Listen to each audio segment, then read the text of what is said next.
Bonjour, aujourd'hui je suis en compagnie d'Antoine et de Arnaud et nous allons parler d'un jeu téléchargeable sur le PSN et le XBLA qui s'appelle Puddle. Bienvenue dans Extra Life.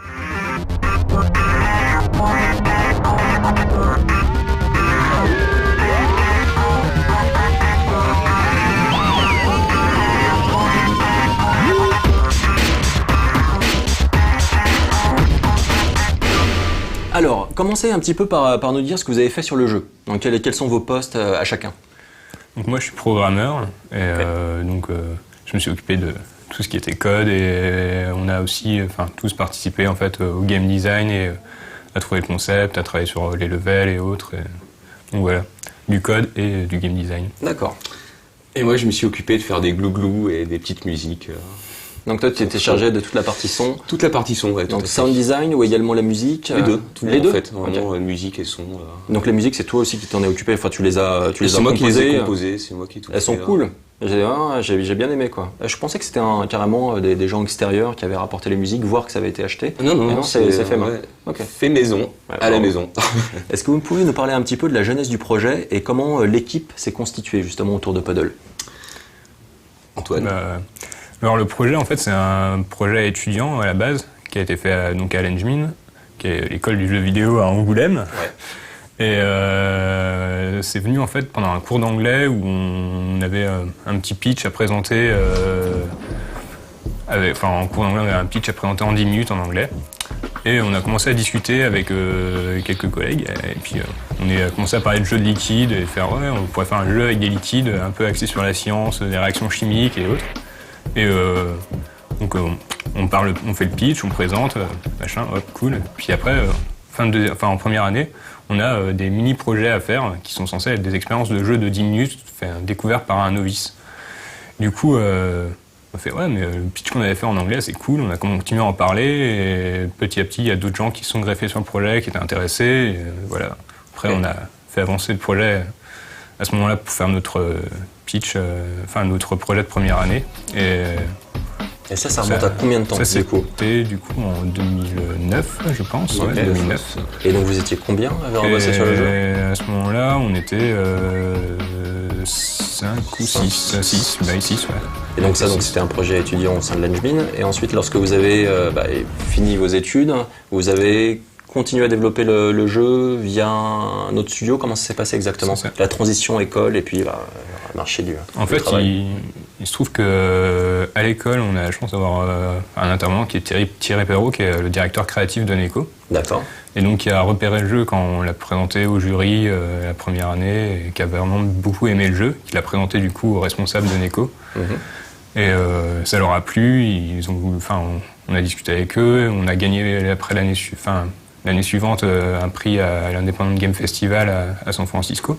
La classe. Du coup, ils se sont dit il y a vraiment moyen de faire quelque chose avec ce jeu et ils ont décidé d'embaucher en gros toute l'équipe pour le réaliser. Les 5 personnes, les 5 étudiants. En fait, on était 6 et un sound designer et en gros ils ont embauché 5 sound designers et Arnaud est venu faire le sound design en fait en externe. Très bien. Et donc alors combien de temps à quoi ressemblait le jeu en tant que projet étudiant? Est-ce qu'il y avait juste un niveau avec une mécanique pas encore tout à fait calée? Est-ce que c'était déjà complètement opérationnel? Est-ce que c'était une démo en fait un peu les démos qu'on peut télécharger sur le XBLA ou le PSN? C'était donc il y avait 5 ou 6 levels en fait. C'était un jeu qui était assez dur, pas forcément compréhensible tout de suite, mais c'était censé être une prise en main par un non-joueur, donc il n'y avait que 2 commandes, donc gauche et droite. C'était déjà plus ou moins visé sur la Xbox où on utilisait le pad. Et c'était une expérience de 10 minutes, top chrono. En 10 minutes, c'est fini. Et c'était plus un petit test. C'était quand même vachement plus simple, plus facile. Plus simple, il y avait moins d'interaction. D'accord. Plus facile en termes de difficulté? Ouais, en termes de difficulté, c'est plus facile. Pas évident. Donc on va faire le pitch très rapidement, je me suis aperçu qu'on l'a pas fait. Oui. Donc en gros, Puddle, c'est un jeu où on dirige des liquides et donc il y a simplement 2 commandes. C'est on fait pencher le niveau, un petit peu comme dans Loco Roco. Je sais pas si l'exemple correspond ou pas. Si, exactement. Ouais. Donc on le penche comme ça et ensuite on joue sur la physique du liquide, donc de manière à lui faire franchir une série d'obstacles. Et donc en fonction du liquide, les obstacles sont différents. Par exemple, si on dirige de l'eau, dès que ça passe sur du feu, ça commence à s'évaporer. Et l'objectif, c'est d'amener un certain on va dire, une certaine quantité de liquide jusqu'à la fin du niveau. Donc ce qui est loin d'être évident, parce que le liquide parfois se disperse, parfois s'évapore, disparaît pour d'autres raisons. Et donc voilà, c'est le concept du jeu. Et donc alors, une fois que cette démo, cette expérience de jeu de 10 minutes à peu près donc, est sortie de l'école, qu'est-ce que vous avez fait au sein de Neko? Qu'est-ce qui a été développé? Est-ce que des nouvelles choses ont été rajoutées? En quoi constitue un petit peu votre boulot? Donc la première version en fait, du jeu, c'est une version qui est faite avec Xena, qui est un outil de programmation pour faire des jeux, par exemple sur Xbox Live Indie Game ou autre. Tout à fait. Et nous, on a complètement refait le jeu. Enfin, on a reporté le jeu pour qu'il soit adapté sur PS3 et Xbox. On a rajouté des interactions, c'est-à-dire que dans le jeu, le premier jeu était beaucoup plus simple. L'équipe ne pouvait pas interagir avec l'environnement. On a rajouté donc, du coup du script, tout ce qui était script, il n'y avait pas de script ni rien. Et pour avoir une interaction plus riche. Et on a refait plus de liquides différents. Il y a combien de liquides différents un petit peu dans le jeu? Bonne question, ça nous fait réfléchir ça. Il y en a... Alors je les ai notés ici. 3, 4, 5, 6... on va voir si on est bon, si on connaît bien notre jeu. Non, je les ai pas notés en fait. Désolé. 1, 2, 3... si on considère que les chairs c'en est un, parce que c'est il y en a 7. 7, ouais, il y en a 7, bien distincts on va dire. Et donc du coup, moi j'ai vu, donc il y a de l'eau, bien entendu, j'ai vu de la sève également, une espèce de sève qui glisse le long des arbres. C'est pas de la sève peut-être? Si, mais il y en a plus. Enfin, il y a tout ce qui est dans les niveaux nature, le fertilisant et de l'engrais et du grass, je sais pas, comment on a désherbant, voilà. Des désherbants. Est-ce que c'était difficile? Donc évidemment le cœur du jeu c'est la physique, donc il fallait que la sensation genre de déplacer ce liquide qui glisse et qu'on doit beaucoup jouer avec, c'est-à-dire donc évidemment c'est très torturé, etc. Donc parfois il faut franchir des obstacles, donc il faut jouer un petit peu avec les deux boutons de manière à ce que le liquide se comporte comme on le souhaite. Est-ce que ça a été compliqué de créer cette mécanique-là? Et est-ce qu'elle a beaucoup changé entre le projet étudiant et ensuite le projet final tel qu'on peut le voir, le télécharger aujourd'hui? La mécanique en elle-même sur le contrôle, pas vraiment. Ce qui était plus difficile, c'est ce qui était déjà sur le projet étudiant un gros problème, c'était par exemple la caméra. Donc il y a eu beaucoup de retravail, on a beaucoup retravaillé là-dessus. Parce que c'est vrai que le fait de contrôler quelque chose qui est une masse avec plein de particules, ce qui peut s'étaler sur l'écran et autres, on a vite fait d'avoir des problèmes de caméra. Et du coup, sur la version Xbox, on a beaucoup retravaillé ce point-là pour avoir un contrôle pour que le joueur se retrouve plus facilement et soit ça c'était galère moins parce que l'air de rien, c'est vrai qu'en fait en jouant au jeu, on voit donc les niveaux sont gigantesques et donc l'écran du jeu se focalise sur une petite partie du niveau. Donc en contrôlant le liquide, on découvre un petit peu la première fois qu'on joue les obstacles et donc ce qui nécessite du coup de refaire les niveaux puisqu'on finit par les connaître et donc c'est vrai qu'à ce moment-là la gestion de la caméra était très importante. Ouais, voilà, il faut que le joueur puisse quand même anticiper un minimum ce qui va arriver à l'écran et du coup que la caméra focus plus facilement l'avant du liquide et des choses comme ça. D'accord. Au niveau level design, est-ce que ça a été complexe? Parce que j'ai vu que vous aviez rajouté, il y a plein de petites choses, donc il y a une partie exploration, on va dire un petit peu, c'est pas juste un couloir qu'on suit avec des obstacles, par exemple il y a des passages secrets, donc il y a des possibilités d'ouvrir d'autres passages. Est-ce que ça a été compliqué à faire? Créer des niveaux genre un petit peu tortueux, parce que moi le jeu je l'ai trouvé assez difficile. Ouais, le jeu est difficile. Après, au niveau level design, même s'il y a quelques passages secrets, des passages alternatifs, c'est je sais pas. Ça reste un gros couloir quand même. C'est un gros couloir. Le but c'est plus de faire un scoring sur le temps et. D'accord. Et oui, c'est de la course quoi. Et du coup, il y a quelques raccourcis. Mais ça reste assez minimal. Après, c'est plus du travail de maîtrise du level design pour que le liquide puisse faire des sauts en fonction de la vitesse ou autre. Enfin, là, il y a eu pas mal de travail, pas mal de calibrage pour que beaucoup de calibrage de la difficulté aussi, parce que oui, le jeu est assez dur, on l'avoue, et on l'a un peu voulu comme ça. Mais c'est vrai que il a fallu pas mal retravailler tout ce qui était difficulté parce que on était un peu méchants, même encore plus à la base. D'accord. Est-ce que vous, au moins, le jeu, vous le terminez, mais genre les doigts dans le nez? Ouais. Ok, ça va. Ouais, ça va. Ouais, Enfin, dans le nez, non, parce que je suis sûr qu'il y a 2-3 niveaux, on n'y arrive pas forcément du premier coup. Mais globalement, J'ai une petite question bête. Donc on peut bouger le niveau, donc c'est comme ça qu'on déplace le liquide. Est-ce qu'à un moment donné, vous avez songé, genre, comment vous avez géré en fait l'inclinaison? C'est-à-dire parce que bon, on bouge de ça à peu près, mais en fait, vous auriez pu décider de carrément basculer complètement. Parce qu'il y a certains jeux où on peut tourner l'écran. Est-ce que c'est quelque chose, une piste que vous avez explorée, ou tout de suite c'était juste très très fin? On y a pensé pour des gameplays spécifiques de pouvoir faire une rotation complète, surtout par exemple il y a des niveaux spatiaux. Ouais. Donc là, il n'y a pas de gravité et du coup, on a pensé que oui, peut-être le joueur pourrait faire pivoter complètement l'écran. Ensuite, il y a pas mal de choses sur le level design. Enfin, il y a beaucoup d'inertie du liquide et c'est plus simple et plus maîtrisable par le joueur s'il a pas, enfin, si on lui donne trop de degrés de liberté.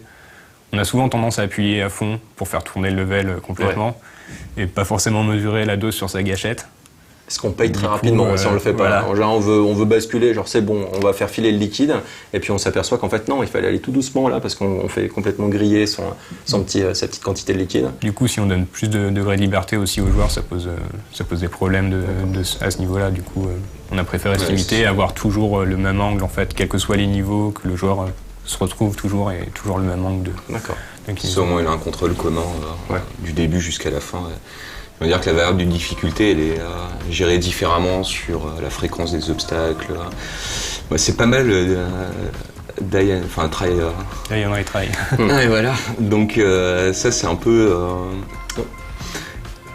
c'est vraiment la grosse variable de difficulté. Enfin, je sais pas si tu es d'accord, Antoine, quoi, mais c'est aussi là-dessus parce qu'il y a des éléments en fait qu'on va pas pouvoir anticiper, qu'on va se manger dans la gueule la première fois, et c'est là où il faut le retenir, refaire le niveau et dire ok.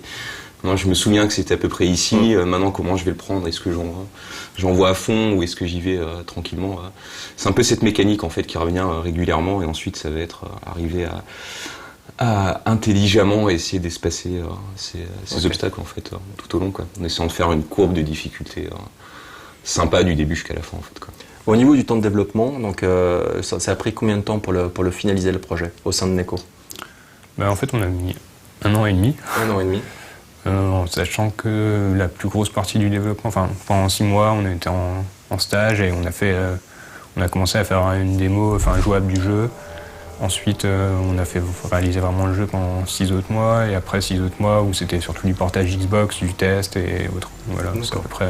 Nativement, vous l'avez développé sur Xbox, sur PS3, c'est 2 développements complètement différents.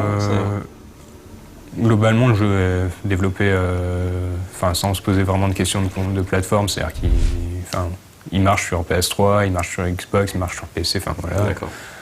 Après, il y a toujours quelques contraintes différentes selon les trucs, mais on a commencé à faire un focus PS3 au départ, complètement. Ouais. Et au final, on a eu Konami qui nous édite, qui nous a permis d'accéder au XBLA en fait, et ce qui nous a poussé à faire un portage XBLA en fait. Et du coup, la relation avec un éditeur comme Konami, ça se passe comment? Est-ce que vous les avez rencontrés? Est-ce que c'est plutôt les gens de Neko en fait, qui les rencontrent et qui discutent? Est-ce qu'en tant que développeur, genre les mains dans le cambouis... On les a jamais vus, nous, en vrai. Okay. Donc oui, c'est principalement Neko qui s'est occupé du relationnel, du deal avec eux en fait. Nous, Neko, ils nous rapportaient les discussions qu'ils avaient avec Konami. Et donc nous, non, on les a jamais vus en fait. Si, peut-être une personne qui était venue à un moment... on a vu une femme qui était venue... Une femme qui s'occupait du marketing, je crois, ou du relationnel, qui était passée je crois du marketing US.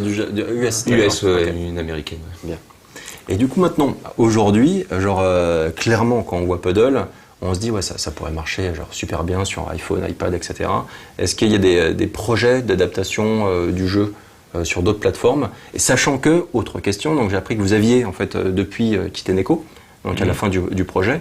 Est-ce que le projet vous appartient encore? Est-ce que c'est Neko là qui garde la marque et qui va l'adapter sur d'autres plateformes? Comment ça se passe? En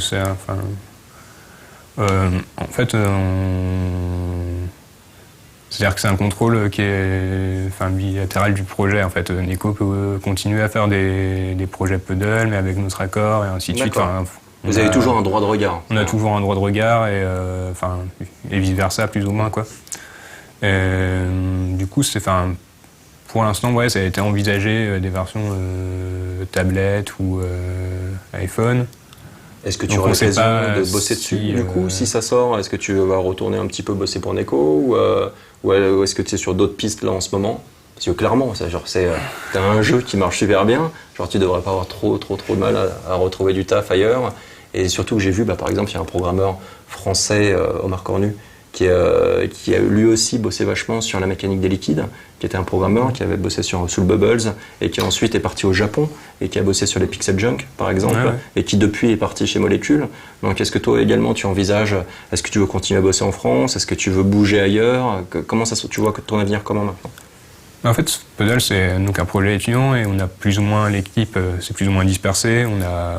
On a des envies encore communes, mais après, on sait pas. Enfin, il va y avoir des évolutions sûrement. C'est possible qu'il y ait d'autres Puddle qui sortent, possible qu'il y ait d'autres choses. Pour l'instant, nous, on a plus envie de voir un peu ailleurs et d'essayer d'autres choses, de garder quelque chose de frais un peu. Et du coup, ton avis là, à toi tout de suite, est-ce que ce serait plutôt comme je crois que tu as fait, maintenant tu travailles chez Ubisoft. Tout à fait. Est-ce que tu veux rejoindre donc, un gros éditeur ou est-ce que tu veux créer ton propre studio? La question qui tue. La question qui tue. Je pense que pour beaucoup de gens qui ont fait notre école, il y a des envies de créer un studio. Après, pas forcément maintenant, et c'est intéressant. Enfin, moi pour l'instant, je suis plus intéressé par trouver d'autres expériences. Prendre un peu plus d'expérience et ouais, c'est par contre des envies qui traînent forcément. Enfin, on voit que le jeu indépendant quand même pas mal explosé ces derniers temps et que grâce au smartphone en particulier, et puis il y a moyen sur les réseaux sociaux. Il y a moyen de se lancer, mais après on a des envies, faut voir. D'accord. Moi, je suis très clair là-dessus. Moi, c'est mon objectif final, concrètement. Monter ta boîte. Monter un studio de jeu avec des potes, les gens de Puddle, d'autres personnes, et faire nos jeux en fait, ne plus, être libre en fait là-dessus pour proposer un peu ce qu'on veut. Si c'est pas un gros secret, alors sinon tu me l'as dit tout de suite, tu travailles sur un jeu dont tu peux parler ou pas chez Ubisoft? C'est un truc qui n'a pas été annoncé? C'est un truc non annoncé. Ok, on n'en parle pas. Mais historiquement, j'ai travaillé sur les Just Dance en fait, à Ubisoft. En travaillant sur le son, ça paraît logique. Et puis l'air de rien, la ligne sur le CV, elle est pas mal. Just Dance, ça cartonne juste un tout petit peu. Voilà, c'est juste un jeu qui marche bien en ce moment, apparemment. Non, c'est très intéressant. Enfin, en tout cas. Moi, c'est un peu particulier, c'est-à-dire que quand j'ai fait Puddle, j'étais en même temps à Ubisoft en fait. D'accord. Donc je travaillais à Ubisoft la journée et le soir je rentrais chez moi pour bosser sur Puddle. Ça a été un peu chaud, mais le truc je me suis rendu compte, c'est pour ça que je te dis que moi j'ai vraiment comme objectif de monter mon studio, c'est-à-dire que finalement c'était pas plus une contrainte que ça que de bosser le soir en étant crevé, parce que c'est tellement énorme de pouvoir proposer ce que tu as envie, entre guillemets, avec des gens que tu apprécies, sur un projet que tu apprécies, la fatigue, tout ça, ça te passe au-dessus. Alors c'est bien, j'ai appris énormément de trucs à Ubisoft, parce que c'est une grosse machine. C'est une grosse machine, ils ont du savoir-faire, ils ont plein de techniques, donc c'est là où je rejoins Antoine, par exemple, qui lui a envie d'aller prendre l'expérience aussi dans des studios comme ça. C'est vachement intéressant. Mais au final, c'est clair. Moi, c'est exactement ça que je vais faire ensuite. Maintenant, il faut attendre d'avoir l'opportunité et tout ça, quoi. Et donc, du coup, toi, en ce moment, tu cherches du travail. Donc, on lance un message. Donc, regardez Puddle. On sait qu'il y a beaucoup de développeurs, etc., qui regardent No Life. Donc, n'hésitez surtout pas. Et puis voilà. De toute façon, il y a le synthé et tout avec le nom, tout ce qu'il faut. Donc, mais en tout cas, bravo. Moi, j'ai bien aimé le jeu. Je trouve qu'il fonctionne vraiment super bien.